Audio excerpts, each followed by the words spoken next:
So apparently, overhearing your husband's divorce plans in a steakhouse bathroom isn't covered under for better or worse.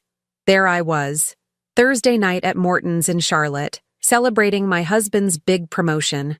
Silas Barrett, freshly minted VP with a corner office and a salary bump that would make most people weep with joy, had just ordered his second Maker's Mark when I excused myself to the restroom. Classic invisible wife move. 17 years of marriage teaches you when to disappear, so the men can talk business without female interruption. I pushed open that bathroom door at exactly 8:15 p.m. I know because I checked my watch, thinking I'd been smiling so hard my face hurt and I needed a break. The universe had other plans. 2 women stood at the mirror. Designer dresses, perfect blowouts, that specific breed of confidence that comes from never having worked a day for anything. Felicia and Giselle, Silas's college friends, the ones who always looked at me like I was a participation trophy he'd accidentally kept too long. I slipped into the far stall. They didn't even glance over. "She looks so happy tonight," Felicia said, and I could hear the smile in her voice. The cruel kind. Poor thing has no idea. My hand froze on the lock. "I know, right?" Giselle laughed, this light tinkling sound like breaking glass. "Tuesday's going to be quite the wake-up call. Has he told her about Karina yet?" The name hit me like ice water. Karina, the new HR director, the one Silas had hired 6 months ago after what he called an exhaustive national search, the one he mentioned constantly as a real asset to the team and exactly what the company needed. Divorced, no kids, ambitious as hell, and apparently very, very close to my husband. "Of course not," Felicia snorted. "He's waiting until the bonus clears. His lawyer said to act normal through the holidays, then drop it in January when she's spent all that Christmas money and can't react fast." I sat on that toilet seat, absolutely still, listening to them refresh their lipstick while casually discussing the demolition of my life. Smart. The account he opened last month, the separate one, already has 50 grand in it. And she has no clue? "Please? Lucille?" Giselle's voice dripped with condescension. "She's so busy being the perfect corporate wife, she doesn't notice anything. Silas has been planning this for 6 months. The lawyer's ready. The papers are drawn up. He's just waiting for the right moment." 6 months. They left, still laughing. I sat there for another minute, staring at the stall door, my brain doing that thing where it tries to rewrite reality. Maybe I heard wrong. Maybe they were talking about someone else. No. I'd spent 15 years as an accountant at that company, longer than Silas had worked there. I knew every policy, every procedure, every financial irregularity. And suddenly, the last 6 months crystallized with perfect, devastating clarity. The late nights that started right after Karina joined, the new cologne, the phone calls he took in the garage, the team dinners that happened twice a week, the way he'd started talking about restructuring and new beginnings and fresh starts. But here's what Felicia and Giselle didn't know, couldn't know, because they'd never worked a real job in their lives. I was the senior accountant. Me. I'd been with that company for 15 years, 12 years longer than Silas's VP tenure. Every financial report crossed my desk, every expense account, every bank transfer, every hire and every suspiciously generous raise. I stood up, smoothed my dress, checked my reflection. Same Lucille. Same dark hair, same sensible makeup, same woman who'd been invisible for so long that even her husband's friends discussed his affair in public bathrooms. Not anymore. I walked back to that table where everyone sat celebrating. Silas's promotion party, his parents beaming with pride, his brother Troy and sister-in-law Alma raising glasses, Marcus Dawson, his boss, laughing at some joke, Felicia and Giselle back in their seats, smiling like angels, and Silas, my husband of 17 years, glowing with success and secret plans. The table had everything: champagne, $40 steaks, a custom celebration cake they'd wheeled out with "Congratulations VP Barrett" in navy frosting. His dreams, perfectly plated and garnished. I sat down, smiled, ordered the most expensive thing on the menu, the Japanese A5 Wagyu, market price, because why not? Laughed at every joke, played the proud wife flawlessly. Because here's what I'd learned in 15 years of corporate accounting. Timing is everything. They brought out the dessert. Everyone applauded. Silas stood up to give a little speech about gratitude and hard work and new chapters. Such beautiful words from a man planning to divorce his wife in 4 days. When he sat down, I reached into my purse. "I have something for you too, honey," I said sweetly, pulling out a red envelope. His eyes lit up. His parents leaned in. Marcus smiled. Even Felicia and Giselle looked curious. "Open it," I encouraged. He did. Right there, in front of everyone. I watched his face as he read the first page, watched the smile freeze, watched the color drain until he looked like someone had replaced his blood with concrete. His hand started shaking, because that red envelope didn't contain a congratulations card. Inside that envelope were bank statements. Not just any bank statements, copies of the secret account Silas had opened at Wells Fargo last month. The one with $50,000 transferred from our joint account. Transactions I'd tracked, documented, and screenshot with the dedication of someone who counts other people's money for a living. Also included printed text messages between him and Karina. Nothing explicit. Silas was too smart for that. But plenty of "can't wait until we don't have to hide" and "just a few more months," and my personal favorite, "she'll never see it coming." Spoiler alert, she saw it coming. But wait, there's more. Like a late-night infomercial from hell, I'd also included his expense reports from the last 6 months. The ones where he'd taken Karina to dinner 17 times and labeled it client development. The hotel room in Asheville during that sales conference they both attended. The jewelry purchase he'd expensed as a vendor gift that never made it to any vendor I could find. Silas's hands were shaking so hard the papers rattled. His face had gone from celebration red to, "Oh God, I'm having a heart attack" gray. "What?" he started, but his voice came out strangled. "Oh, don't stop reading, honey," I said brightly. "There's a whole second page." Marcus Dawson, his boss, looked uncomfortable, probably because he was about to become very relevant to this conversation. Troy leaned over, trying to see what had his brother looking like death at his own party. "Silas, you okay, man?" "He's fine," I answered for him. "Just processing some unexpected paperwork. You know how it is." Silas's mother, let's call her Constance because she constantly made my life difficult, reached across the table. "Lucille, what's going on?" "Just giving my husband his real present," I smiled. "Keep reading, sweetheart. The best part is on page 3. Page 3 was my resignation letter from the company. Effective immediately. Signed, dated, submitted to HR Monday morning. The same day I'd filed for divorce. Yes, Monday, 4 days ago. While Silas was planning to blindside me on Tuesday, I'd already beaten him to the courthouse by 8 full days. His eyes hit that page, and I watched the realization slam into him like a freight train. His mouth opened, closed, opened again. He looked like a fish that had just discovered water was optional. When did you?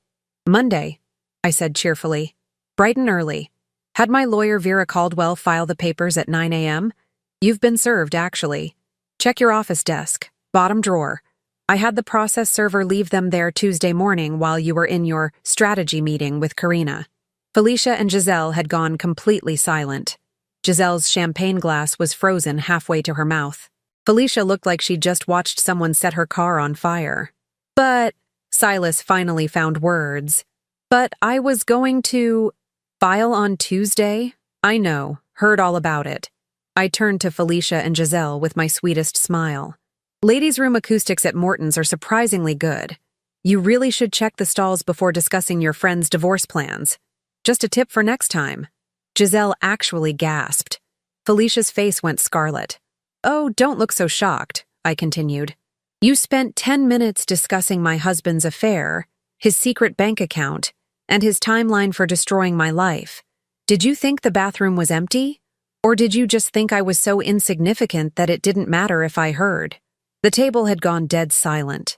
Even the waiter who'd been approaching with more champagne backed away slowly, probably sensing he did not get paid enough for this drama.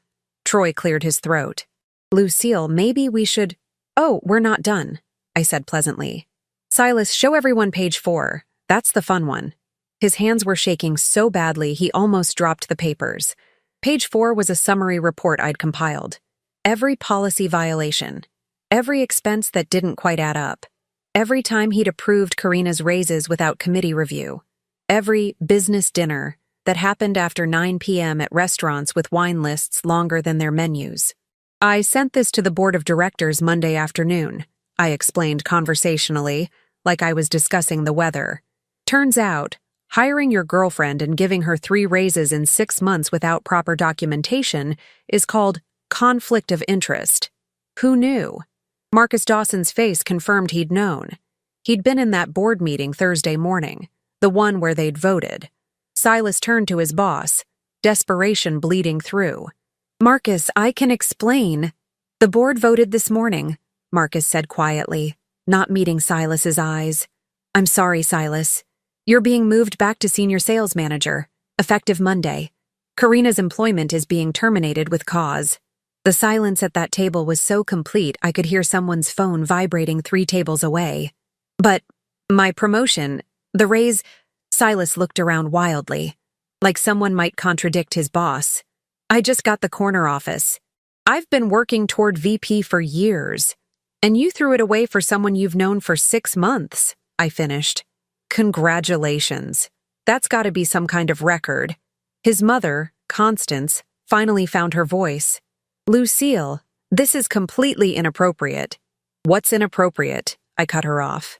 Is your son planning to divorce me the week after Christmas, so I'd waste money on presents and be too emotionally destroyed to fight back?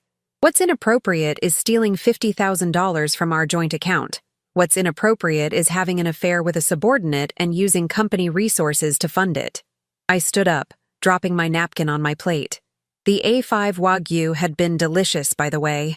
Worth every penny of the $200 Silas's company card had paid for it. But you want to know the really inappropriate part? I leaned down close to Silas, my voice dropping. You forgot that I'm the one who processes the financial reports. I see everything that moves through that company. Every dollar, every transaction, every expense account. You really thought the woman who audits corporate spending for a living wouldn't notice her own husband embezzling from their marriage? I grabbed my purse, the expensive one I'd bought that morning with money from my separate account, the one I'd been funding for 3 months with my own salary. Oh, and about that $50,000. I smiled. My attorney filed an emergency motion Tuesday. It's frozen. You can't touch it. And since it came from our joint account without my knowledge or consent during active divorce proceedings, the judge was very interested. You'll be lucky if you don't have to pay it back double. Silas looked like he might actually pass out. His promotion party had become his funeral, and I was delivering the eulogy with a smile. Enjoy your demotion, I said sweetly. I hear senior sales manager comes with a cubicle, no window. But look on the bright side. You and Karina can both be unemployed together. I'm sure it'll be very romantic, filing for unemployment while you're filing for divorce. I turned to leave, then paused. One more thing. Oh, and Marcus? My resignation is effective immediately, but I left detailed instructions for my replacement. Every account is balanced. Every report is filed. Unlike some people at this table, I believe in leaving things better than I found them. I walked out of Morton's with my head high, leaving behind a table of people who'd underestimated me for the last time. The valet brought my car, titled in my name only, paid off 3 years ago, and I drove home to our house in Dilworth. Correction? My house. As of Monday morning, when the divorce papers hit, I'd already filed an emergency motion for exclusive occupancy. The judge signed it Tuesday afternoon. Silas just didn't know it yet because he hadn't bothered checking his desk drawer. I pulled into the driveway at 9:47 p.m. The porch light was on, exactly as I'd left it. Inside, everything was quiet, perfect, peaceful, mine. See, here's what happens when you're married to someone for 17 years and they're planning to financially destroy you. You get creative. And when you're an accountant who spent 15 years managing a tech company's books, you get very, very good at reading between the lines. I'd first suspected something was wrong in April, 6 months ago, right when Karina started. Silas began working late, but his billable hours didn't increase. He was spending more, but our joint account didn't reflect luxury purchases, just a slow, steady drain. Small transfers. 3,000 here, 5,000 there. Nothing big enough to trigger alerts, but consistent enough to notice if you were actually paying attention. Which I was, because that's literally my job. I started documenting everything in May. Every late night, every unexplained charge, every time he mentioned Karina's name with just a little too much enthusiasm. I took screenshots of our bank accounts daily. I tracked his mileage. Yes, I checked the odometer, because I'm thorough like that. When someone's planning to screw you over, the devil's in the details. In June, I consulted 3 different divorce attorneys. Not just any attorneys, the 3 best family law lawyers in Charlotte. I picked Vera Caldwell. But here's the genius part. By consulting with the other 2, I created a conflict of interest. Silas couldn't hire them now. They'd all met with me first.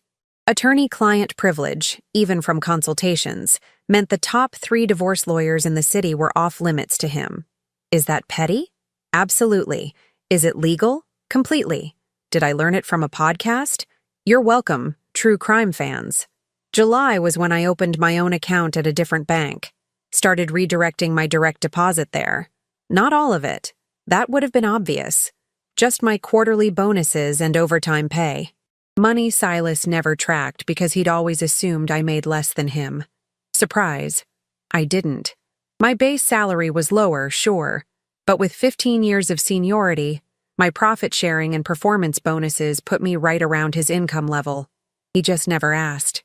Men really don't ask questions when they assume they're winning. August. I hired a private investigator. Best $1,200 I ever spent. Turns out Silas and Karina had been very active on their business trip to Asheville. Same hotel room, registered under his name, paid with his company card, which was extremely stupid and also extremely useful for my documentation purposes. The PI also found something else. Karina was still legally married. Separated, sure, but not divorced. Her husband? A patent attorney in Raleigh. The kind of attorney who would be very interested to know his soon-to-be ex-wife was having an affair with her boss while their divorce was still pending. The kind of detail that affects alimony negotiations. I didn't use that information. Yet. But I kept it. Filed away like a good accountant, in case I needed leverage later. September was my masterpiece month. I compiled everything. Every policy violation Silas had committed. Not illegal things. I'm not trying to send him to prison. Just unethical things. Corporate policy violations. The kind of stuff that makes boards of directors very nervous about liability. Hiring Karina without a proper search committee? Check. Approving her raises without documentation? Check. Expensing personal dinners as business meetings? Check. Using company resources for personal relationships? Check. Check. Check. I formatted it beautifully. Executive summary. Supporting documentation. Cross-referenced with company policy handbook. Complete with page numbers. I made it so easy for the board that voting against him would have required more effort than voting for my recommendations. Then I waited. Patience is underrated. October 17th. That was the Monday I filed. I'd been tracking Silas's calendar, and I knew his week.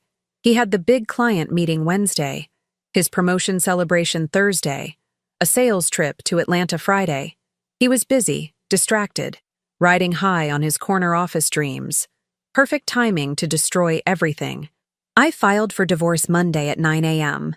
By 10 a.m., I'd submitted my resignation to HR with 4 weeks' notice, plenty of time to train my replacement, because I'm not a monster. By 11 a.m., I'd emailed my comprehensive report to every board member with a subject line they couldn't ignore. Urgent compliance concerns requiring immediate board review. By noon, I'd filed the emergency motion to freeze our joint accounts and the sketchy separate account Silas thought was secret. The man opened a bank account to hide money from an accountant. The audacity, the stupidity, the sheer disrespect for my professional skill set. Tuesday, the process server delivered the divorce papers to his office. I specifically instructed her to put them in his bottom desk drawer, under the expense reports he never read. He was so busy celebrating with Karina about his promotion that he never checked. Wednesday, the board met. Emergency session. They reviewed my report, interviewed Marcus Dawson, pulled Silas's expense reports, and made their decision. By 5 p.m., Silas's promotion was revoked. Karina's termination was finalized. The company's HR released a memo about renewed commitment to ethical leadership and compliance standards. I know all this because my replacement, sweet, competent Janet Morrison, sent me a text. Whatever you did, the whole office is buzzing. Silas looks like death. What happened? I sent back a simple, just some accounting irregularities, nothing major. Thursday morning, I went shopping, bought myself a new purse, got my nails done, had a leisurely lunch at my favorite bistro. Then I got dressed for dinner, put on my best smile, and showed up to Morton's Steakhouse ready to watch my husband celebrate a promotion he'd already lost. The look on his face when he opened that envelope, worth every single hour I'd spent documenting his affair. But here's the thing. Nobody tells you about revenge. It's not just about the moment. It's about the preparation. It's about being so thorough, so meticulous, so absolutely airtight in your documentation that there's no room for argument, no space for negotiation, no possibility of escape. Silas thought he was smart, planning 6 months ahead, but I'd been planning longer, and I'd been planning better. Because while he was busy having an affair and moving money, I was doing what I do best, counting every penny, tracking every transaction, and building a case so solid that even his own company had to act. Now I was home. My home, in my house, with my car in the driveway and my bank account, my separate, healthy, completely legal bank account, ready to fund whatever came next. I poured myself a glass of wine, the good stuff, from the bottle I'd been saving, turned on some music, sat on my couch, which I'd already had appraised for asset division purposes, and smiled. Tomorrow, Silas would have to face his office, his demotion, his colleagues who all knew why. Karina would be clearing out her desk. His parents would be calling, demanding explanations. His lawyer, whoever he managed to find, since I'd blocked the best ones, would be explaining how badly he'd screwed up his own divorce. And me? I'd be meeting with Vera to discuss next steps.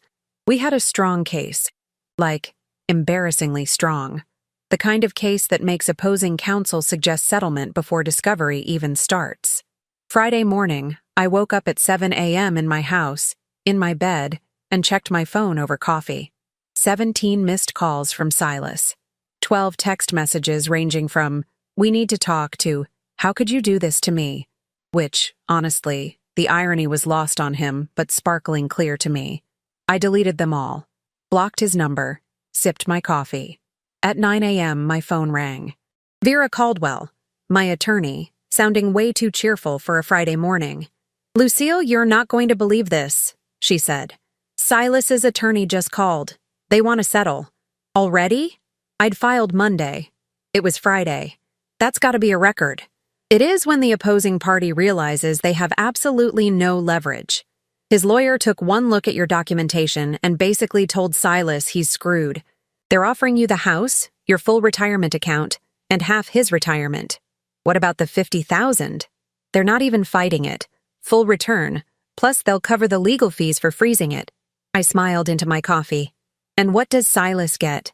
His car, his clothes, whatever furniture you don't want, and a very expensive lesson about underestimating accountants. We scheduled a settlement meeting for the following week. Vera warned me it might get emotional. I told her the only emotion I was feeling was the satisfaction of a spreadsheet that balanced perfectly. By noon, my phone started buzzing with texts from people I hadn't heard from in months. Apparently, the Mortons disaster had become the hottest gossip in Charlotte's corporate scene. One former co-worker sent, "OMG, is it true you resigned and divorced Silas in the same week? Iconic." Another, "Please tell me the story about the envelope at his promotion dinner is real." I didn't respond. Let them talk. I had nothing to prove to anyone anymore. Saturday morning brought an unexpected visitor. Constance, Silas's mother, showed up at my door at 8 a.m. I considered not answering, but curiosity won. She stood on my porch in her tennis outfit, hair perfectly styled, face perfectly arranged in what she probably thought was maternal disappointment. "Lucille, we need to discuss this situation." "No, we don't." I stayed in the doorway, not inviting her in. This was my house now, my space. No more pretending to enjoy her company. "You humiliated my son in public. Your son planned to humiliate me worse. He just didn't expect me to find out first." I crossed my arms. "Constance, in 17 years, you never once treated me like family. I was always Silas's wife, never Lucille. You criticized my career, my clothes, my choice not to have children, and the way I organized my own kitchen. You want to talk about humiliation? Try 17 years of Thanksgiving dinners where you forgot to ask my dietary preferences. Try Christmas gifts that were obviously regifted. Try every single family photo where you positioned me at the edge like I was about to be cropped out." Her mouth opened, closed. She wasn't used to me talking back. "So no," I continued. "We're not discussing anything. Your son made his choices. I made mine. The difference is mine were legal, documented, and devastatingly effective. Now, if you'll excuse me, I have a Pilates class." I didn't have a Pilates class, but watching her face as I closed the door, better than any workout. Monday arrived with news that spread through the office faster than a server outage. Karina had already packed her desk Friday afternoon. Security escorted her out at 4 p.m. Apparently, she'd cried, loudly, in front of everyone. Silas showed up Monday morning to his old cubicle, the one he'd left 2 weeks ago when he got promoted. Someone had helpfully left a welcome back banner. Office humor is vicious. Janet, my replacement, texted me updates throughout the day like she was narrating a nature documentary. 9:15 a.m., Silas arrived, walked past his old corner office. New VP is already moved in. His face was gray. 10:30 a.m., he had a meeting with Marcus. Came out looking worse. Apparently, his sales territory got reassigned too.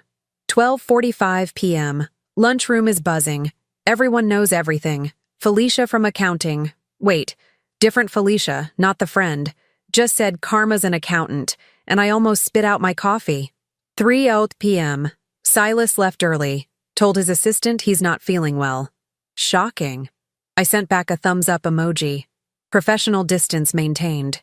Tuesday, Vera called again. Settlement meeting moved up. They want to finalize this week. Silas is desperate to get this over with. Desperate enough to agree to my terms? Honey, he'd agree to give you his kidneys at this point. His attorney flat out told him he has no case. The separate account, the affair with a subordinate, the policy violations. You built a fortress and he brought a plastic spoon. Wednesday's settlement meeting lasted 40 minutes. Silas looked like he'd aged 5 years in 1 week. His attorney did most of the talking. Silas just sat there, signing papers, looking at me like he couldn't quite figure out when I'd stopped being invisible. I got the house, my full retirement, half of his retirement, my car, obviously, all the furniture I wanted, which was most of it, since I'd picked it all anyway. He kept his car, his clothes, and his massive credit card debt from funding his affair. The $50,000 got returned to me, plus $3,000 in legal fees. His attorney looked pained signing that part. "Is there anything you want to say to each other?" Vera asked, probably trying to facilitate some kind of closure. Silas looked at me, really looked at me, maybe for the first time in years. "How long did you know?" "Long enough to plan better than you did." "I never meant," he started. "Yes, you did. You meant every bit of it. You just didn't mean to get caught." I stood up, gathering my copies of the settlement. "You know what the saddest part is, Silas?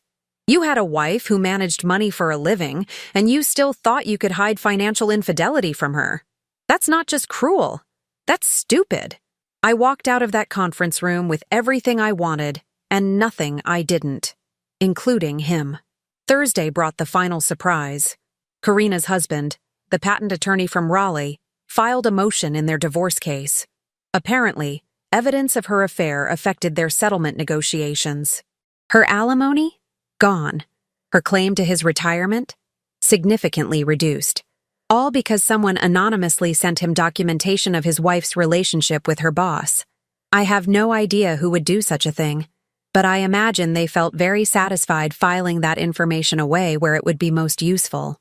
Friday evening, exactly 1 week after the Morton's Steakhouse incident, I sat on my back porch with a glass of wine and my laptop. Janet had officially taken over all my accounts at work. The transition was seamless. My resignation was complete. Silas had moved into a one-bedroom apartment in a complex near the highway, the kind with thin walls and a parking lot that floods when it rains. His brother Troy had stopped returning his calls, according to the office gossip chain. His parents were embarrassed. Felicia and Giselle had apparently distanced themselves. Turns out being associated with the guy who lost everything makes you less fun at parties. And Karina? Last I heard, she was job hunting. Turns out getting fired for cause from an HR director position makes finding another HR position challenging. References are tricky that way. Me? I had interviews lined up at 3 different companies, all of them offering better titles than senior accountant. All of them impressed by my 15 years of experience and my attention to detail and ethical standards. I'd turned my resignation into a promotion, my divorce into freedom, my husband's betrayal into a masterclass in strategic planning. 3 months later, I'm sitting in my new office, actual office with a door and everything, as director of financial operations at a tech startup in Research Triangle Park.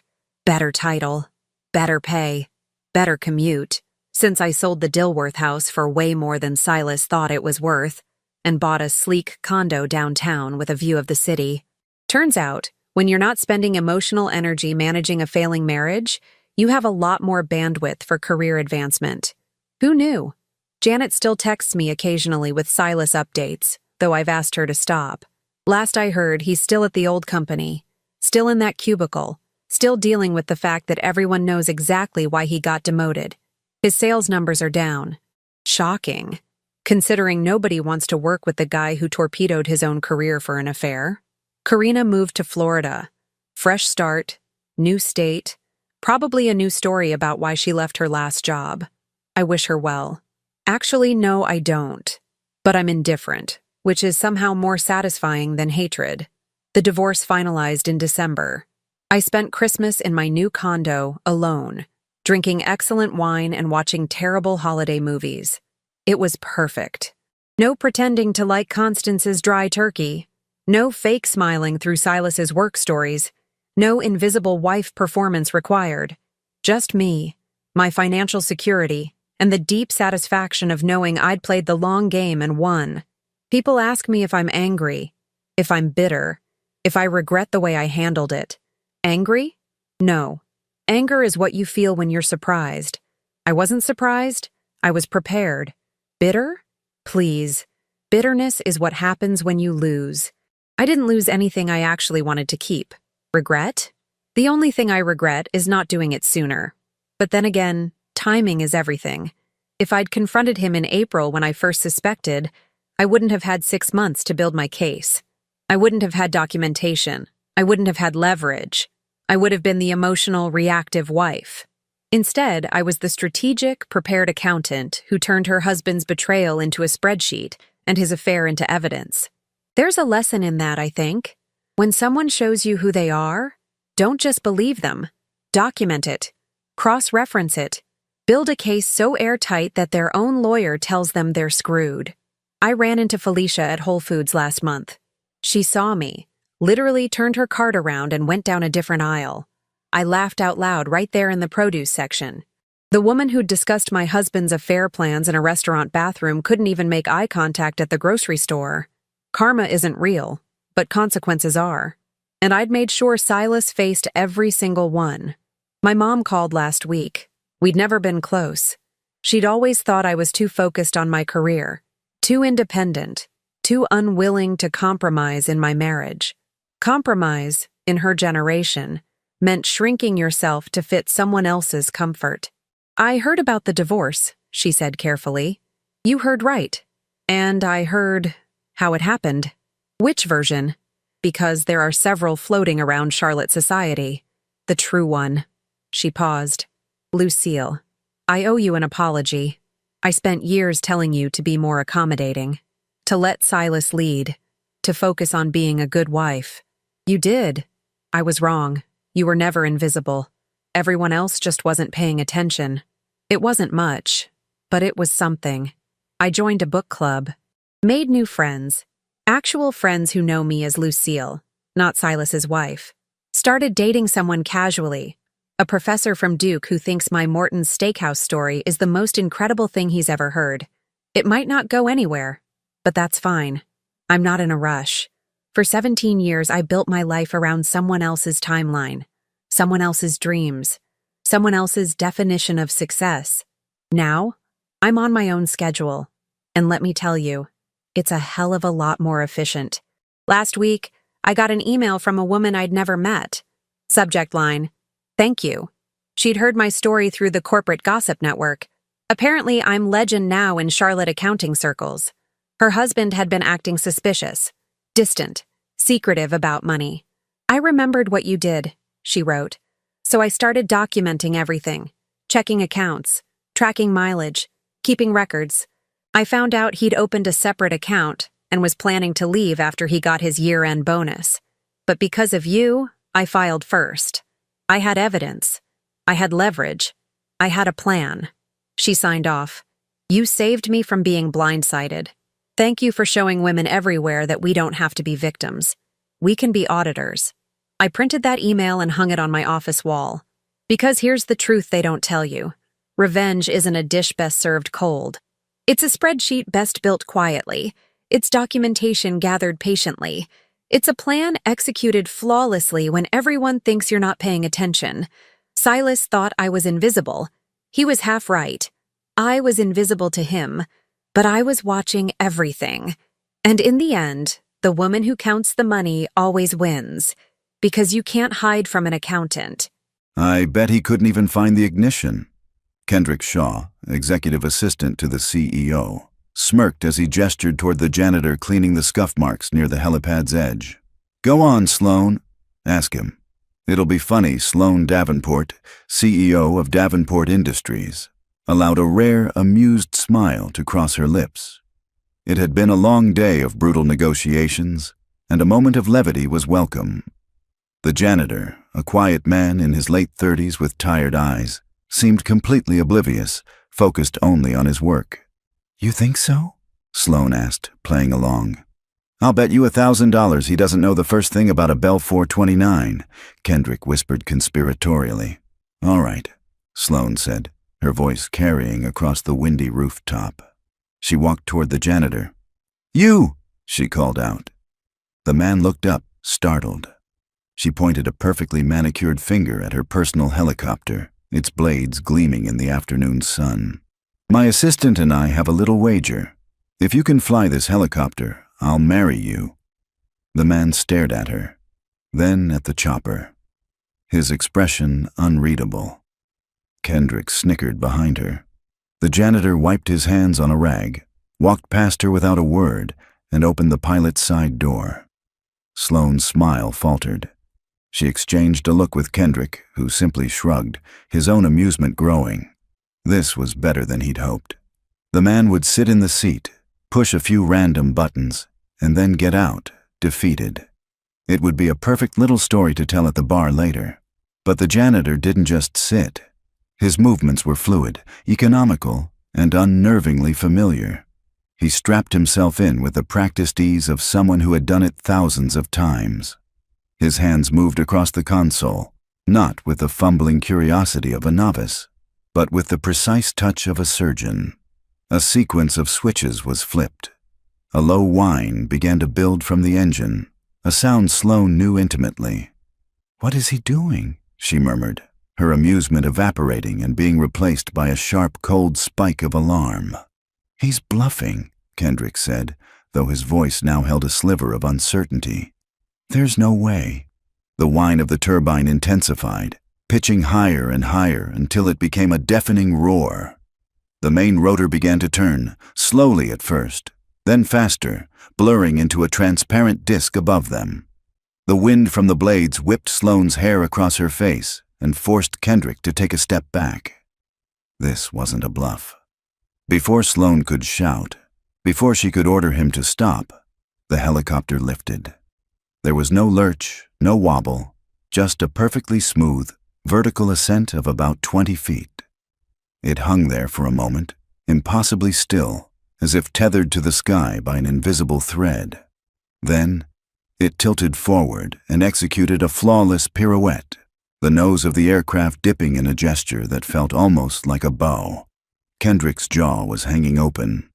Sloane stood frozen, her mind struggling to reconcile the man who cleaned her office floors with the pilot executing a maneuver that her own highly paid aviator would have called showboating. The helicopter then banked sharply, zipping out over the city skyline for a breathtaking moment before returning to hover directly over the helipad. With the same unnerving grace, it descended, touching down so gently that the landing skids barely made a sound. The engine began to spool down. The blades slowed. Silence, heavy and absolute, returned to the rooftop. The pilot's door opened and the janitor stepped out.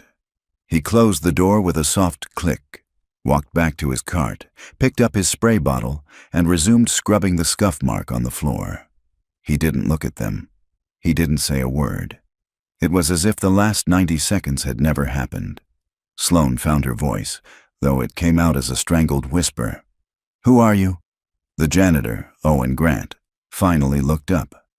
His eyes were calm, but there was a deep, unyielding wall behind them. "Just the janitor, ma'am." He gave a slight, almost imperceptible nod. "Have a good evening." He pushed his cart toward the rooftop exit, the squeak of its wheels the only sound. "Wait!" Sloane called out, taking a step after him. But he was already gone, the heavy steel door clicking shut behind him. Kendrick finally snapped out of his stupor. That was impossible," he stammered. "Who was that guy? Did you know he could do that?" "No, Kendrick, I did not," Sloane said, her mind racing. She ran a multi-billion-dollar corporation. She vetted everyone, from her board members to her chefs. Surprises were liabilities, and she did not tolerate liabilities. Yet, a man with the skills of an elite pilot was pushing a mop through her headquarters, and she knew nothing about him. Why? Who was he hiding from? Her phone buzzed, dragging her back to reality. It was a message from the board's chairman. "Tokyo is getting cold feet. The deal is on life support. Fix it." Sloane's jaw tightened. The deal with Tanaka Corp was everything. It would secure their dominance in the market for the next decade. Its collapse would be catastrophic, and Kendrick's reports had assured her everything was on track. She looked at the helicopter, then at the door where the janitor had disappeared. Two impossible problems had just landed on her desk in the same afternoon, and for the first time in a very long time, Sloane Davenport had no idea which one to solve first. Sloane stormed back into her penthouse office, the roar of the helicopter's blades still echoing in her ears. "Get me everything we have on Owen Grant," she snapped, her voice tight with an unfamiliar mix of anger and raw curiosity. "Employee file, background check, security clearance, coffee preferences, everything." Now Kendrick, still looking a little pale, hurried to his terminal. "Right away, Sloane." A few frantic keystrokes later, a file appeared on the large monitor on her wall. It was almost completely useless. Owen Grant had been hired 8 months ago. His application was sparse. Address in a working-class neighborhood across town. Previous employment listed as self-employed, logistics, and transport. No references. His background check had come back clean. No criminal record, no credit issues, nothing. He was, on paper, a ghost. A model employee with a perfect attendance record who had never caused a single issue. There was no mention of military service, no flight school, no connection to aviation whatsoever. "This is it?" Sloane asked, her voice dangerously low. "This is all we have on a man who can fly a $9 million aircraft like it's an extension of his own body. The agency we use is the best in the business," Kendrick said defensively. If there was something to find, they would have found it. Maybe he was a hobbyist? Some guys are just naturally gifted. Sloane shot him a look that could curdle milk. Naturally gifted doesn't cover a 0G pirouette 50 stories above downtown. He's a professional, and he's hiding. Find out why she turned her attention to the more pressing fire. And while you're at it, explain to me why I'm getting panicked texts from the chairman about Tokyo, when you told me yesterday that Tanaka was all but signed. Kendrick's professional mask slid perfectly back into place. He straightened his tie, his expression a careful blend of concern and calm competence. It's a minor snag, Sloan. A cultural misstep. Tanaka-san felt our final offer was too aggressive. He prefers a more delicate approach. I'm already drafting a new proposal, something that shows more deference. I've left a message for his chief of staff. I assure you, it's under control. His explanation was smooth, logical, and infuriating. It made her feel like she was overreacting, yet a knot of unease tightened in her stomach. Under control? Kendrick, this is a $50 billion deal. We don't have minor snags, and we won't, he said, his voice a soothing balm. Let me handle the Japanese. You've got enough on your plate. I'll smooth it over. It's what you pay me for. She studied him for a long moment, then nodded curtly. Fine, handle it. But if I get one more text like that, you'll be handling your severance package. Hours later, Owen Grant pushed open the door to his small apartment. The stale air of the hallway was instantly replaced by the smell of cinnamon and warm laundry. "Daddy!" A small girl with bright, curious eyes and a mop of unruly brown hair launched herself at him from the couch. Owen dropped his worn backpack and scooped her up in a hug that seemed to melt the tension from his shoulders. "Hey, Firefly," he murmured into her hair. "How was your day with Mrs. Gable?" "It was okay," Maya said, pulling back to look at him seriously. "We finished the volcano for my science project. It has extra baking soda for a super eruption, but Mrs. Gable smells like mothballs." Owen laughed, a genuine warm sound that would have been unrecognizable to anyone at Davenport Industries. "Well, don't tell her that. Did you get your homework done?" "All of it," she said proudly. "And I practiced my spelling words. Even pterodactyl." "You're getting too smart for me," he said, setting her down. "Go get washed up for dinner. I'm making the tacos you like," as she scampered off. Owen glanced around the small, meticulously clean apartment. Every piece of furniture was second-hand but well cared for. Maya's colorful drawings were taped to the walls, a vibrant contrast to the building's drab beige paint. On a small, cluttered desk in the corner sat a framed photo of a woman with a smile as bright as Maya's, her arm draped around a younger, happier-looking Owen in a flight suit. This was his world. It wasn't a skyscraper or a boardroom. It was a two-bedroom apartment where the only thing that mattered was keeping his daughter safe, happy, and far away from the life he'd left behind. The rooftop had been a mistake, a stupid, reckless impulse. He had let his guard down for a moment, and now he could only hope the consequences wouldn't follow him home. He had a feeling, however, that a woman like Sloane Davenport didn't just let things go. Back in her sterile, glass-walled office, Sloane stared out at the sprawling city lights, the half-eaten salad on her desk forgotten. She couldn't shake the image of the janitor's hands on the controls. Steady, confident, sure. She had built an empire on the ability to read people, to dissect their motivations and weaknesses in a single meeting. But Owen Grant was a locked room with no key. She'd had Kendrick check on her personal pilot, Gavin. The story was that his son had a sudden, severe case of pneumonia and had been rushed to the hospital. It was plausible, but the timing felt too convenient. Another piece of a puzzle she couldn't see. Frustrated, she packed her briefcase and headed for the private elevator. The day was over, but as she exited the building onto the street, her driver holding the limo door open, she saw him. Across the street, standing under the dim orange glow of a bus stop, was Owen Grant. He wasn't looking at the traffic. He was staring down at his phone, a small, sad smile on his face. Sloane stopped, her hand on the car door. For a second, she considered walking over there, demanding answers. But what would she say? Why are you lying about who you are? What right did she have to ask? The bus pulled up, its brakes hissing. Owen put his phone away and got on. disappearing into the crowd of tired commuters. Sloane watched until the bus's red taillights vanished around a corner. She got into her car. "Just drive," she told her driver, her voice flat. She didn't know where she was going, but she knew one thing for sure. She couldn't rely on background checks or employee files.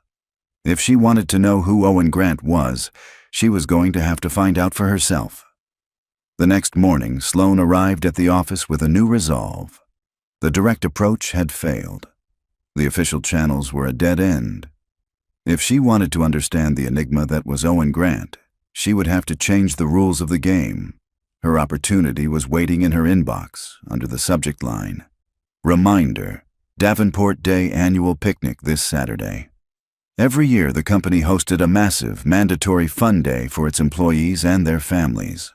It was a carefully orchestrated PR move meant to foster a sense of community. Sloane despised it. She usually made a brief 20-minute appearance, shook a few hands, and left. It was an inefficient use of a Saturday. But this year, it was the perfect observation deck. It was a neutral ground where the janitor and the CEO could, for a few hours, simply be people. She RSVP'd attending for the entire day. "Good morning, Sloane," Kendrick said, gliding into her office with a tablet. "I've got good news. I just had a productive preliminary call with Tanaka-san's number 2. I think I've found a way to salvage the deal." Sloane raised an eyebrow. "Already?" "They felt we were undervaluing their proprietary distribution network. So I drafted a memo of understanding that gives them a slightly larger stake in the joint venture's logistics arm." He explained, his presentation flawless. "It'll cut into our profit margin by a fraction of a % in the short term, but it's a sign of goodwill. It's the delicate approach they wanted. I think if you sign off, we can get them back to the table by Monday." Sloane scanned the document. On the surface, it seemed like a reasonable concession, but something felt off. Giving up even a fraction of control in logistics, the backbone of their global operation, was a significant strategic shift. It felt less like a compromise and more like a surrender. "This is a big move, Kendrick. It sets a dangerous precedent." "It's a bigger move to lose the deal entirely," he countered smoothly. "This is a quick, decisive fix. It shows strength through flexibility. They'll see it as a mark of respect." The pressure from the board was immense. The clock was ticking. Against her better judgment, Sloane nodded. "Fine. Send it. But Kendrick, if this backfires, it's on you." "Don't worry, Sloane," he said with a confident smile. "I've got your back." The day of the picnic was aggressively cheerful. The sprawling corporate park was filled with bouncy castles, food trucks, and hundreds of employees attempting to relax under the watchful eye of senior management. Sloane felt deeply out of place in her tailored linen trousers and silk blouse. She found them near the small lake at the edge of the park. Owen wasn't with the other maintenance workers, who had formed a tight circle around a barbecue grill. Instead, he was sitting on a checkered blanket with his daughter, helping her meticulously construct a small boat out of a leaf and a twig. He was wearing a simple gray t-shirt and jeans, and without the janitor's uniform, he looked different. Younger, more relaxed, but with a persistent watchfulness in his eyes. Sloane took a breath and approached. "Grant!" Owen looked up, and for a split second, a guarded, almost hostile look crossed his face before being replaced by bland neutrality. "Ma'am, this is your daughter?" Sloane asked, gesturing awkwardly toward Maya. "This is Maya," Owen said, his hand resting protectively on his daughter's shoulder. Maya looked Sloane up and down with the unfiltered honesty of an 8-year-old. "Your face is so serious," she declared. "Are you mad about the grass?" Sloane blinked. "No, I'm not mad about the grass." "Okay," Maya said, apparently satisfied. She held up her creation. "Look, it's a boat. It's for the Frog King." "It's a very structurally sound boat," Sloane offered, feeling ridiculous. Owen's lips twitched in a ghost of a smile. "She's the chief naval architect." The conversation stalled. The silence was thick with the unspoken power dynamic between them. Sloane was about to retreat, to chalk the whole thing up to a bad idea, when a high-pitched buzzing sound filled the air. One of the marketing VPs was showing off a new high-end drone, making it perform swoops and dives over the lake. As the drone zipped past their blanket, Owen's reaction was instantaneous and subtle. His posture stiffened. His eyes tracked the drone not with casual interest, but with the focused, analytical gaze of a predator. He flinched, a barely perceptible tightening of his shoulders, as if bracing for a sound he expected to follow the buzz. The relaxed father was gone, and in his place was someone else entirely. Someone harder, colder, and far more dangerous. Sloane saw it. The mask had slipped, just for a second, but it was enough. The moment passed. The drone flew away.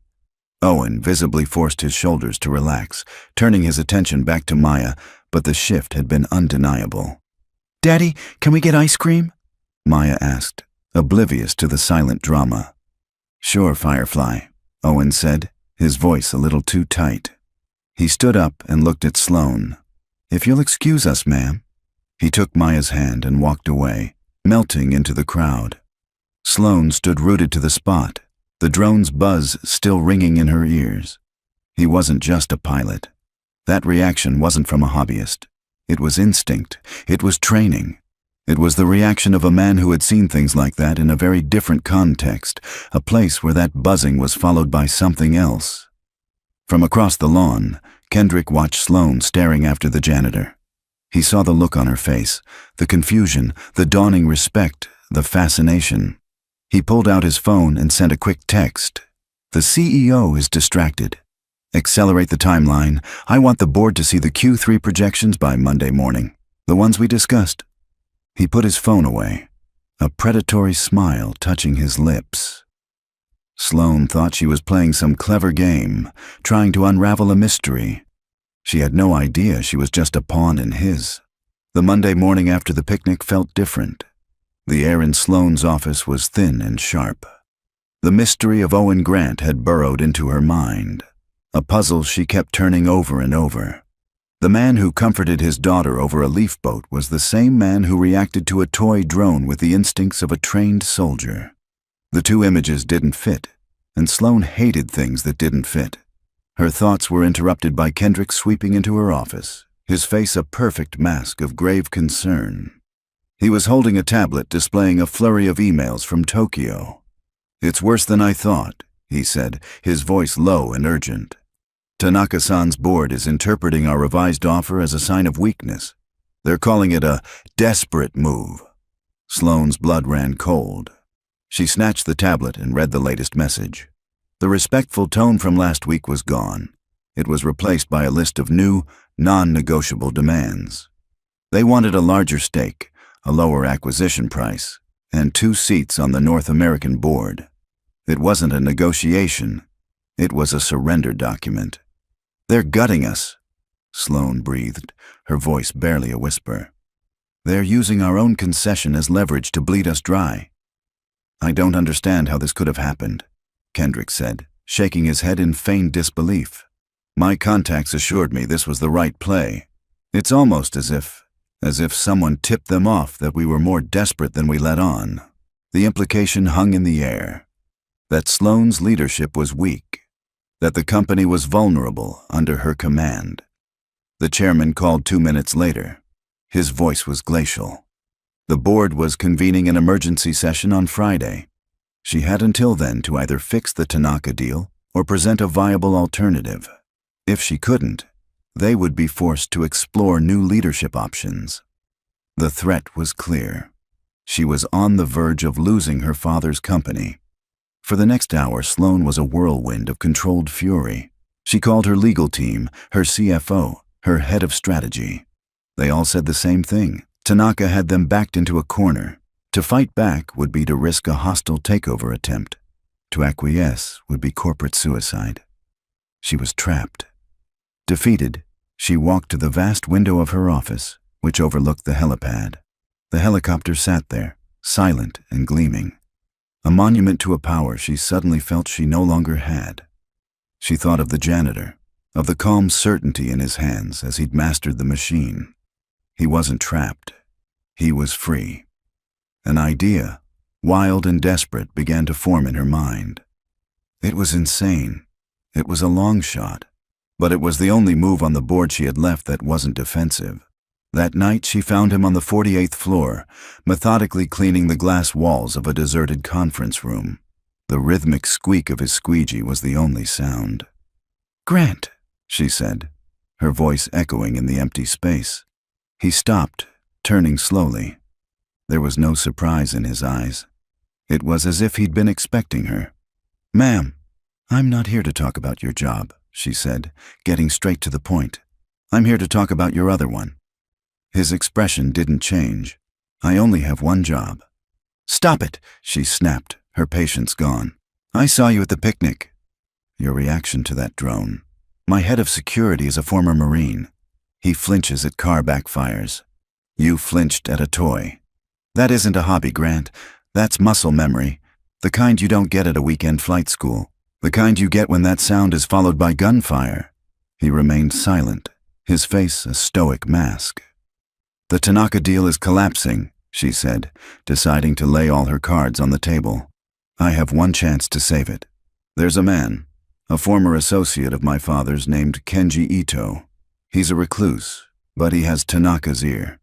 If I can speak to him, face to face, I can salvage this. But he lives on a private island off the coast of British Columbia.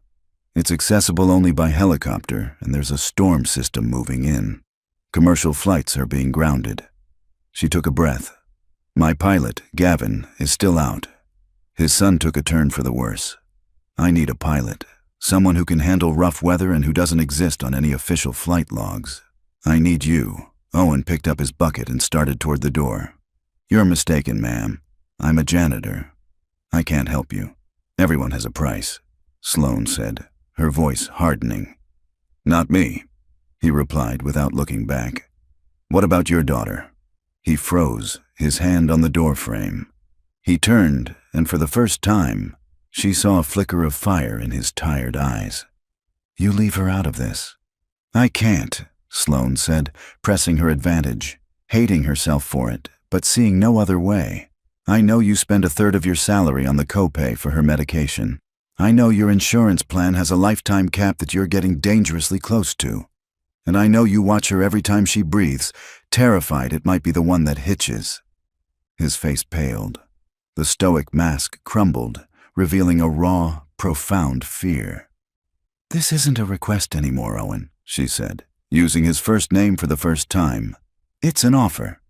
One flight. You get me to Ito and back, and I will set up a private, irrevocable trust in Maya's name. It will cover all of her medical expenses, every doctor, every treatment, every prescription, for the rest of her life. It will also pay for her entire education, through to any graduate school she chooses. She will never have to worry about a single bill. Ever again." She let the words sink into the silence. She was offering him the one thing his quiet, invisible life couldn't give him: absolute security for his child. He stood there, motionless, caught between the ghosts he was running from and the future he so desperately wanted for his daughter. His hands, the same hands that had so expertly commanded a multi-million-dollar machine, were clenched into white-knuckled fists at his sides. The silence in the conference room stretched for a lifetime. Owen's jaw was a hard line, his gaze fixed on a point somewhere beyond Sloane, somewhere deep in his past. She could almost see the war raging behind his eyes, the instinct to run versus the fierce, primal need to protect his child. Finally he spoke, and his voice was flat, devoid of all emotion. It was the voice of a soldier accepting a mission. "Fine," he said, "I'll do it. But we have terms." Sloane nodded, keeping her expression neutral. "I'm listening." "First, the trust is to be drawn up by my lawyer, not yours. It will be funded in full, and the transfer confirmed before we take off. Second, this is a one-time contract for transportation services. You will not ask me about my past, my training, or my family. I am not your employee. I am a contractor. Third, when we land back here, the contract is terminated. You and I go back to what we were. You don't know me, and I don't know you. Understood? Understood, Sloane said without hesitation. The terms were harsh, but they were a small price to pay.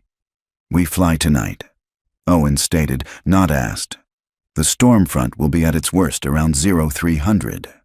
I want to be through it before then. Have the helicopter fully fueled and ready for a pre-flight inspection in 1 hour.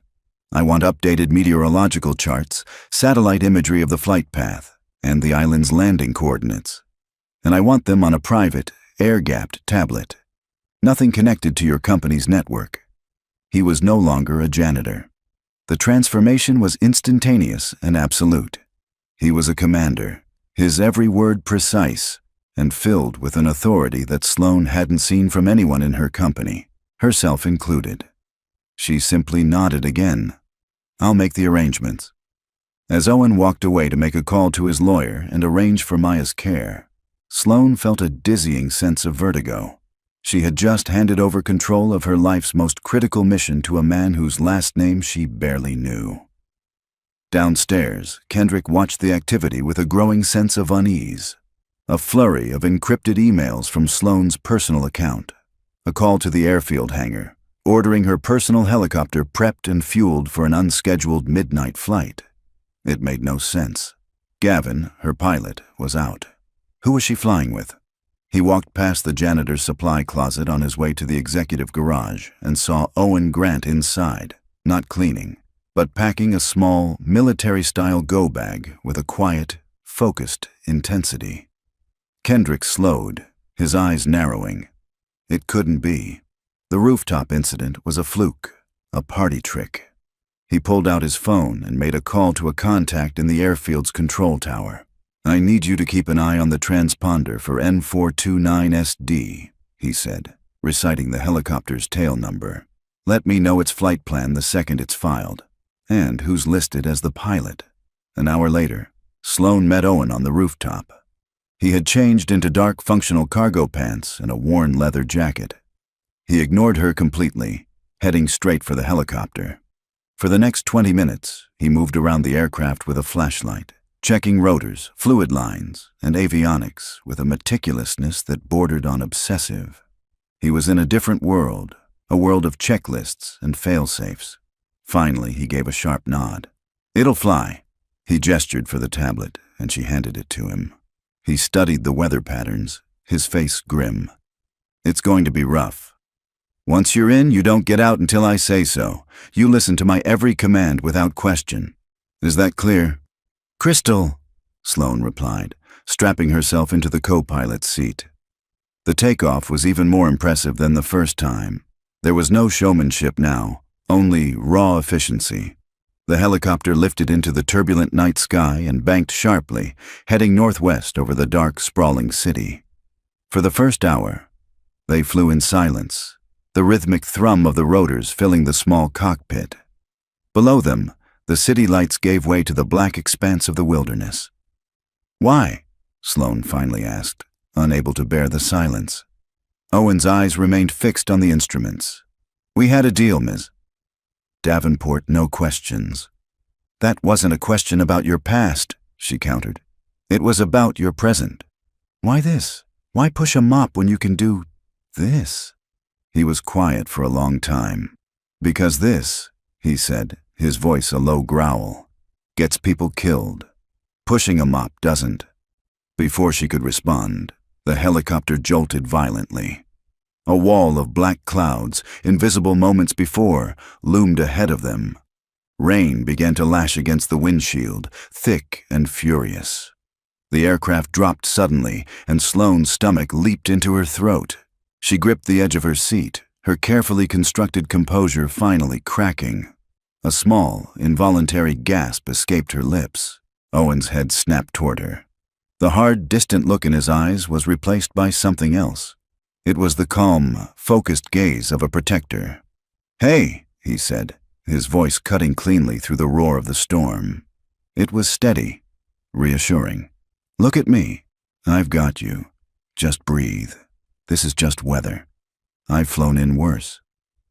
She met his eyes, and in their depths, she saw an absolute certainty that defied the chaos raging around them. He wasn't just a pilot. He was a lifeline.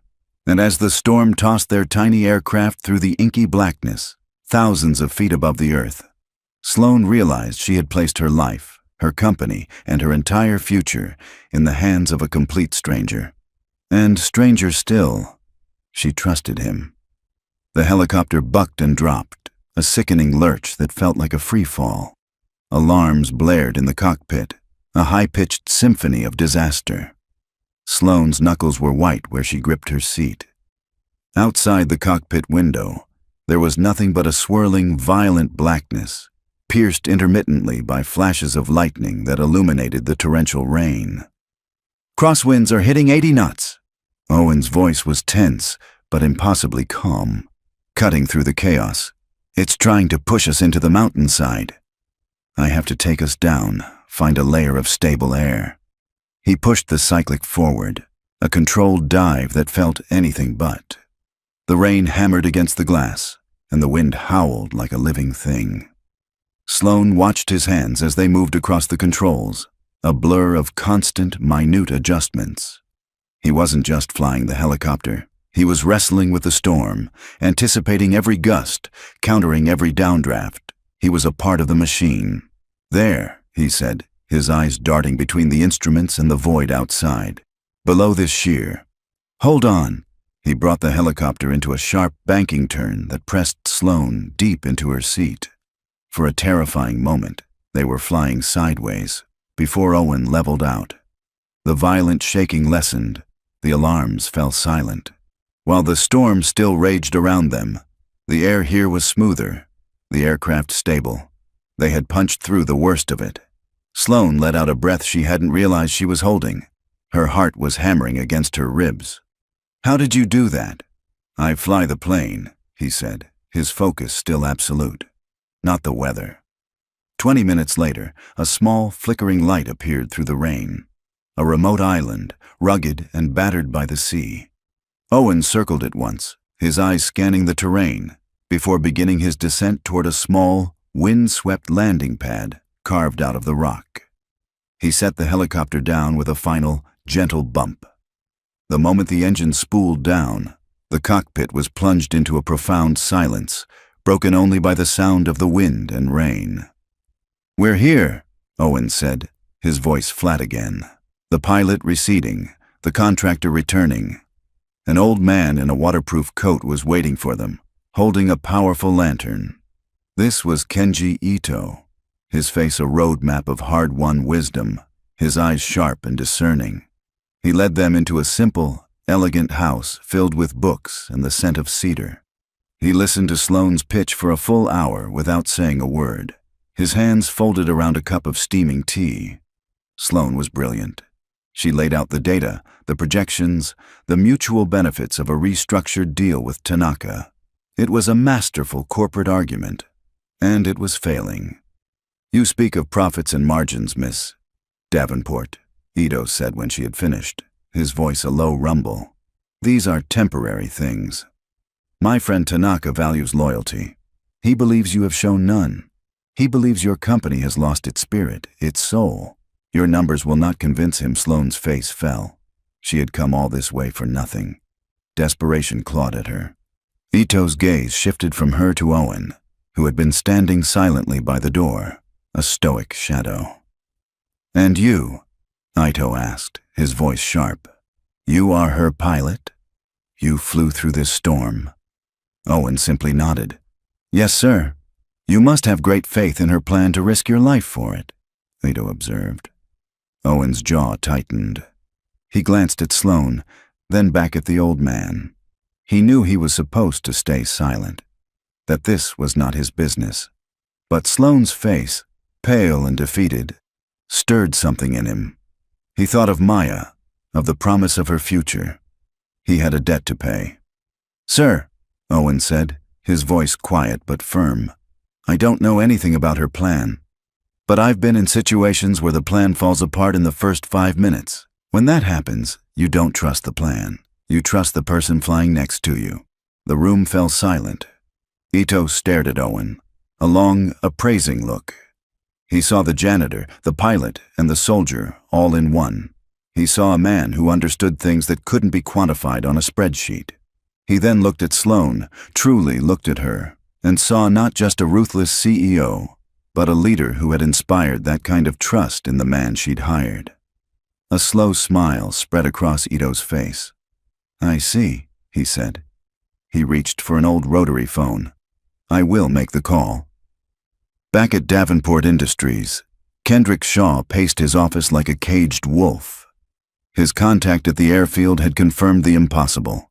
The flight plan was filed under a shell corp, and the pilot was listed as a John Doe. But the man who boarded the helicopter with Sloane was the janitor. Sloane's reckless gamble might actually pay off. Kendrick couldn't let that happen. His own carefully laid plans were about to come to fruition. He picked up his phone. "It's me," he said to the person on the other end. "She's gone rogue. An unsanctioned, off-the-books trip. We can't wait until Friday. Frame it as a mental health crisis, a breakdown from the pressure. Leak the flight details to the board.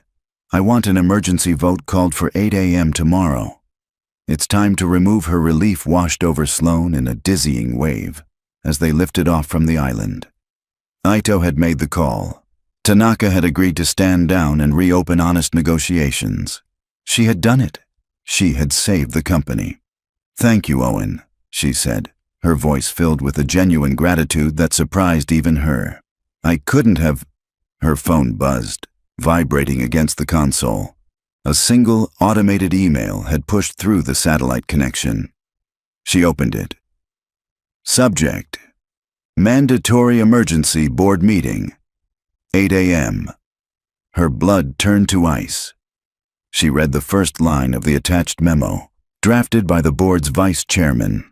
In light of CEO Sloane Davenport's erratic behavior and unauthorized use of company assets for a high-risk, unsanctioned journey, Kendrick, while she was fighting for the company's life, he had been moving in for the kill. "How fast can this thing go?" she asked, her voice trembling with a new kind of fear. Owen glanced at the message, then at the fuel gauge and the storm clouds still churning behind them. "Not fast enough," he said, his voice grim. "They're not just trying to fire you, they're ambushing you.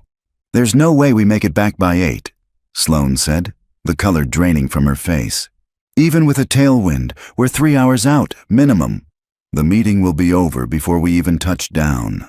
Hill of one Owen's eyes flickered from the blinking red light of the emergency notification back to his navigation screen.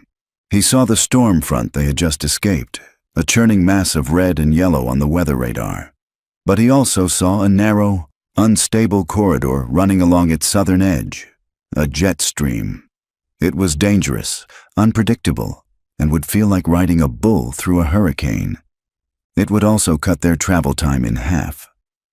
"There's one way," he said, his voice grim. "But you're not going to like it." Sloane looked from the churning radar to the quiet resolve on his face. "I don't have to like it," she said. "I just have to survive it." He gave a sharp nod and banked the helicopter hard, heading back toward the edge of the storm.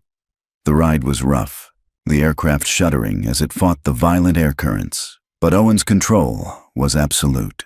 They were no longer running from the storm. They were using it.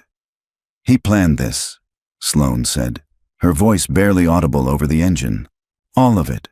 The bad advice on the Tanaka deal, Gavin's son getting sick. It was all him. Kendrick." "Why?" Owen asked, his eyes never leaving the windscreen. "My job," Sloane said, a bitter laugh escaping her lips.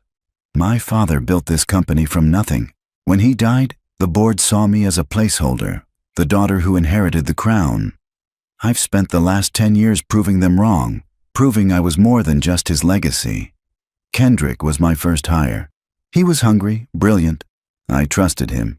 He's been playing the long game, waiting for the perfect moment to make me look weak and unstable so he can step in as the calm, steady hand." She slumped in her seat. Maybe he's right.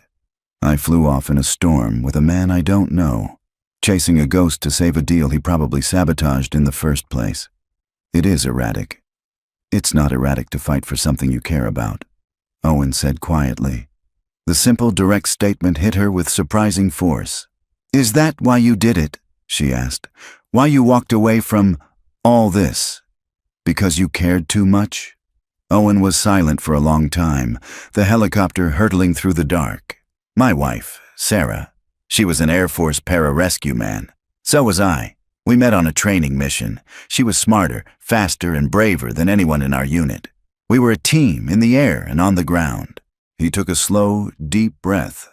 On our last deployment, we were on a rescue mission. A helicopter carrying medical supplies had gone down in a hostile valley. Simple mission. Get in, secure the assets, get out. But the intelligence was bad. The valley wasn't empty. We followed protocol to the letter. We did everything right, and it didn't matter. We lost 2 medics, and Sarah, she was hit pulling the last man onto our chopper. She died before we even cleared the ridge. The cockpit was silent save for the roar of the wind. I held her hand, Owen whispered, his voice thick with a memory that would never fade. And I realized that all the training, all the protocols, all the skill in the world, it doesn't matter. You can do everything right and still lose. The system I dedicated my life to, the one I believed in, it couldn't protect the one person I couldn't live without. So I left. I took our daughter, Maya, and I disappeared.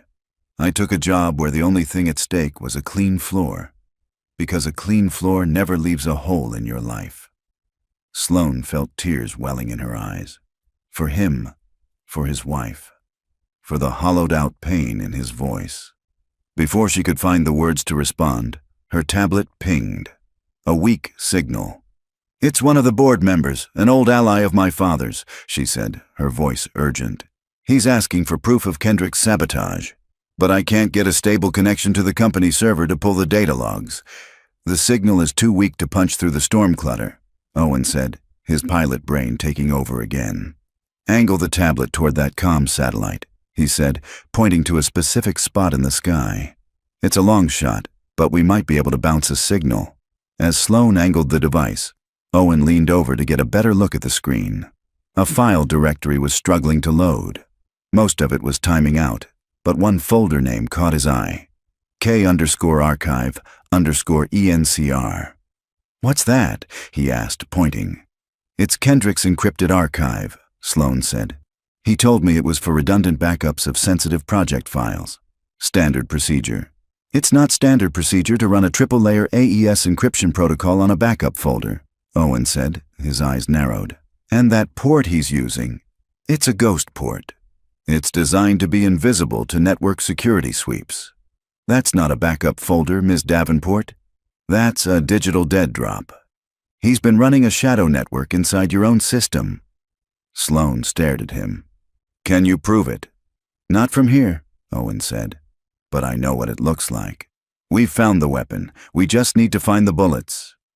The sun was just beginning to stain the eastern horizon, a pale bruised purple as the city skyline came into view.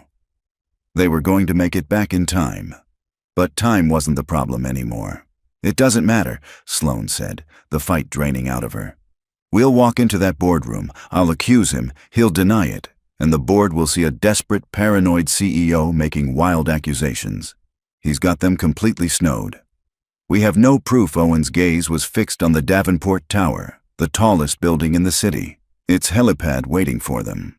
The soldier, the strategist who had lain dormant for 8 years, was now wide awake. You're right, he said, his voice now cold and sharp as forged steel. The boardroom isn't the battlefield. It's the target. We're not going to walk in there and defend ourselves. We're going on the attack. The helicopter's skids touched down on the helipad with less than 10 minutes to spare before the 8 a.m. meeting. The moment the rotors spun down, Owen was unstrapped and moving. He was no longer the janitor, the pilot, or the grieving widower. He was the soldier he had been trained to be, and Sloane's corporate tower was his new battlefield. They're expecting you to be defensive, he said, His voice clipped and precise as he helped Sloane out of the cockpit. "They're expecting you to walk in there, cornered and emotional. You're going to give them exactly what they want." Sloane stared at him, bewildered. "I'm going to go in there and lose?" "That's your plan. You're going to go in there and stall," he corrected. "Argue, get angry, question their numbers, accuse Kendrick of being ambitious. Do whatever you have to do to keep them all in that room, focused on you. You're the bait. Can you do that?"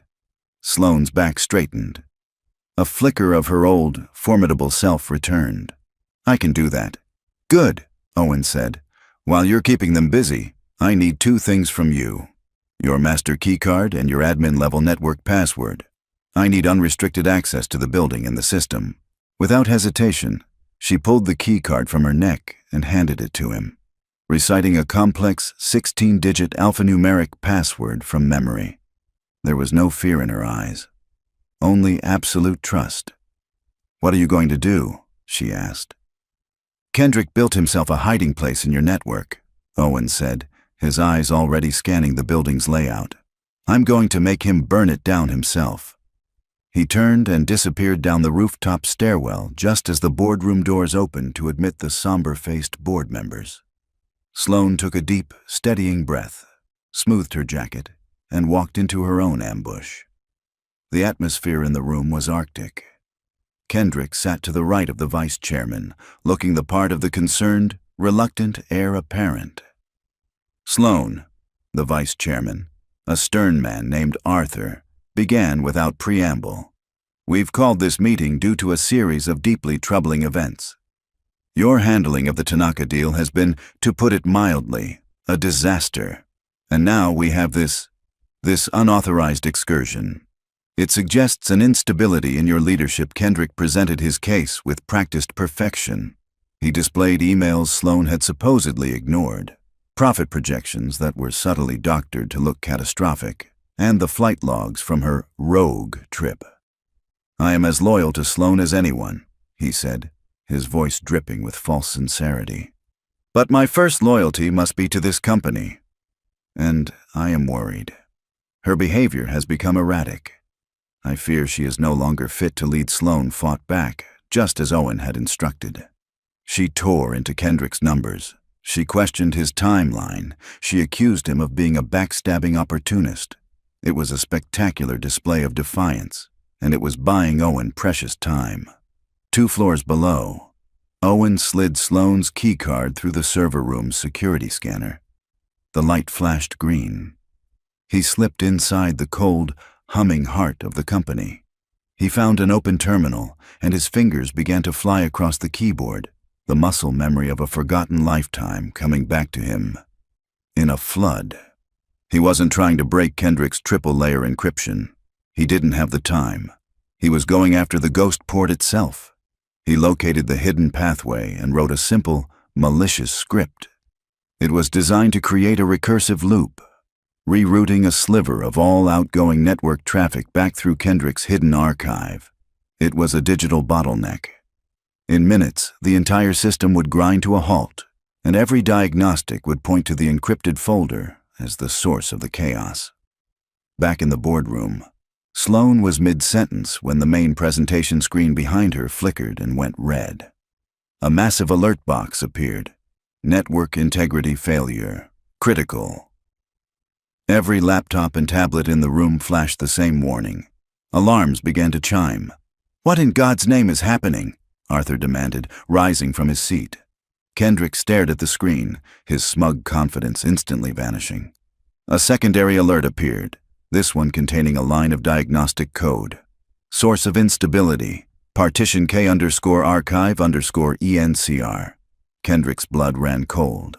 It was his archive, his private, hidden folder. How could they have found it? Panic seized him.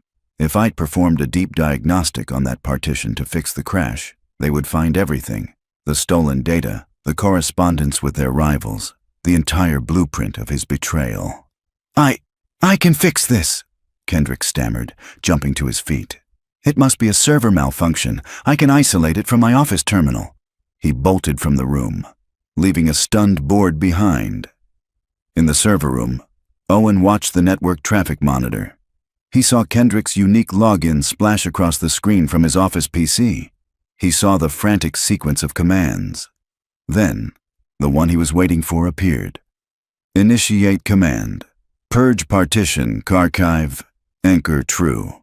Kendrick was wiping it. He was trying to destroy the evidence. Owen didn't stop the command. He let it run. But as it executed, he initiated his own program. A packet sniffer that recorded every keystroke, every command, every byte of data transmitted from Kendrick's terminal. He captured it all. Kendrick's login credentials, the timestamp showing it was during a critical network failure, and the explicit, irreversible command to permanently destroy a hidden folder of company data, a folder whose existence was a fireable offense and whose destruction during a crisis was a federal crime. The purge completed. The system alarm stopped. The network stabilized as the bottleneck vanished. Owen saved the recording to a secure file, a grim, triumphant look on his face. The boardroom debate didn't matter anymore. He didn't have a theory. He didn't have a suspicion. He had proof. Kendrick strode back into the boardroom, dabbing a handkerchief on his brow. He projected an air of weary triumph. "My apologies for the alarm," he announced, his voice smooth once more. "It appears a corrupted data packet from an older server was creating a network loop. I've isolated and purged the anomaly. Everything is stable now." He shot a condescending look at Sloan. "As I was saying, we need steady leadership. Someone who can handle a crisis without flying off the handle." Arthur, the vice chairman, nodded grimly. "Thank you for your quick action, Kendrick. Now, if there is no further discussion, I believe it's time to vote." He was raising his hand to call the question when the boardroom doors swung open. Owen Grant walked in. He wasn't wearing his janitor's uniform. He was just a man in a worn leather jacket, but he moved with a quiet authority that commanded the attention of every person in the room. He walked past the stunned board members, his eyes locked on Kendrick. Kendrick's face went white with shock and disbelief. Owen stopped at the head of the table and placed the tablet in front of Arthur. "The corrupted data packet has a name," Owen said, his voice calm and even. He tapped the screen. "And a confession." He played the recording. The massive screen at the end of the boardroom, which moments before had been displaying Kendrick's doctored reports, now showed a stark, undeniable truth. The board watched in silent, horrified fascination. They saw Kendrick Shaw's unique login credentials appear on screen. They saw the timestamp, confirming he was logged in from his office while he was supposed to be in this very meeting. And they saw the command line, stark and damning. "Purge partition. Key archive, anchor, true." "As you can see," Sloan said, her voice cutting through the silence like glass, "while the board was in session, Mr. Shaw accessed a hidden, unauthorized archive on the company's servers and permanently deleted it." She paused, letting the weight of her next words land. That archive, which he just illegally destroyed, contained all of his correspondence with our rivals at Tanaka Corporation. It was the complete record of his corporate espionage. The color drained from Kendrick's face. He was trapped. "That's a lie!" he shrieked, his voice cracking, his composure shattering into a million pieces. "He's a hacker!" She brought in a hacker. "This man is a janitor. He doctored that footage. It's a fabrication." He pointed a trembling finger at Owen. "He's a nobody. You can't possibly believe this. This grease monkey over me." His hysterical outburst did more to confirm his guilt than any evidence could have. The room was silent, save for his ragged breathing. Arthur, the vice chairman, looked from Kendrick's wild, panicked eyes to Owen's stoic calm. His face was like stone. "Security," he said into the room's intercom. "To the main boardroom." Now, 2 uniformed guards entered the room. Kendrick looked wildly around, but there were no friendly faces, no allies left. He had been so certain of his victory, he had never once considered the quiet man who cleaned the floors. As the guards escorted him out, His final, desperate shouts echoed down the hall.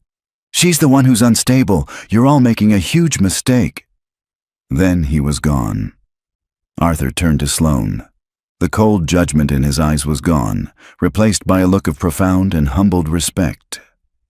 "Sloane," he said, his voice hoarse, "on behalf of this board, I offer you our deepest, most sincere apologies. We were wrong." "Thank you, Arthur," Sloane said simply. The vice chairman then looked at Owen, who had remained silent throughout the ordeal. "And you, Mr. Grant, is it? We owe you a debt of gratitude that I'm not sure this company can ever truly repay." "I was just taking out the trash," Owen replied, his expression unreadable. After the other board members had filed out, offering their own quiet apologies to Sloane, she and Owen were left alone in the vast, silent room. The morning sun streamed through the floor-to-ceiling windows, illuminating the dust motes dancing in the air. The crisis was over. They had won. Sloane looked at him, really looked at him, not as a pilot or a soldier or a janitor, but as the man who had walked through the fire with her. "So," she said, a small, tired smile playing on her lips.